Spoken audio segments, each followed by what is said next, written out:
তোমরা কেমন আছো? আশা করি ভালো আছো। আমি ভালো আছি। তেমন ভালো নেই বলতে গেলে, শরীরটা খুবই খারাপ, তাই তোমাদের সাথে আসতে পারি না, শেয়ার আর কিছু করতে পারি না এখন।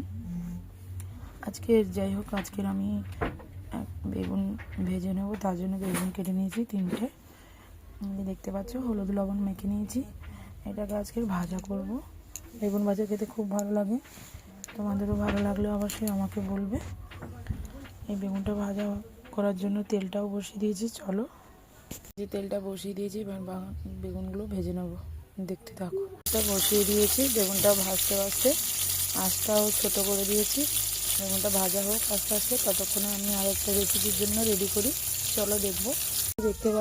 দেখতে পাচ্ছ পুঁই শাকের ডাঁটা আর আলু, একটা ঘ্যাঁট হবে, তার জন্য পুঁই শাকগুলো কেটে নিয়েছি। পুঁই শাকের ডাঁটা আর আলুগুলো টুকরো টুকরো করে রেখেছি, দেখতে পাচ্ছ কাটা হয়ে গেছে।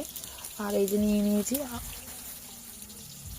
ঘ্যাঁট হওয়ার জন্য একটা লাউটা কাটা হয়নি, কাটবো। এটা কেটে নিই, বেগুনটা ভাজা হতে হতে। আজকে চিংড়ি মাছ দিয়ে, পুঁই শাকের ডাঁটা দিয়ে আর লাউ দিয়ে একটা ঘ্যাঁট হবে, সেটা তোমাদেরকে অবশ্যই দেখাবো। আমার চ্যানেলটিতে অবশ্যই থেকো, পাশে থেকো, কোথায় যেও না, দেখতেই থাকো। বেগুন ভাজাগুলো রেডি হয়ে গেছে, আর ওইদিকে লাউটাও কাটা হয়ে গেছে। চলো দেখি, বেগুন ভাজাটা এবার নিয়ে নিই, তারপর লাউটাগুলো দেখাচ্ছি। লাউ কাটা হয়ে গেছে, লাউ টুকরো টুকরো করে দিয়েছি, যাতে লাউটা বেশি সেদ্ধ হলেই গলে যাবে, তাই একটু বড় বড় পিস করে দিয়েছি। এটাকে এবার সেদ্ধতে বসাবো।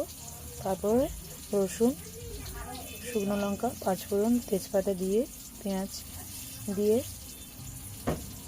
চিংড়ি মাছ দিয়ে ফ্রাই করে ভালো করে এটাকে অ্যাড করবো। চলো বন্ধুরা, বেগুন ভাজাটাও হয়ে গেছে, আর এইদিকে আমি লাউটাও সেদ্ধতে বসিয়ে দেবো। সেদ্ধ হতে হতেই আমি আরেকটা রেসিপির জন্য রেডি করছি, সেটাও দেখাবো। চলো। আর এই যে দেখতে পাচ্ছ লোটে মাছ, তোমাদেরকে অনেকবার দেখিয়েছি লোটে মাছ কিভাবে কাটা হয়, কিভাবে রান্না করে।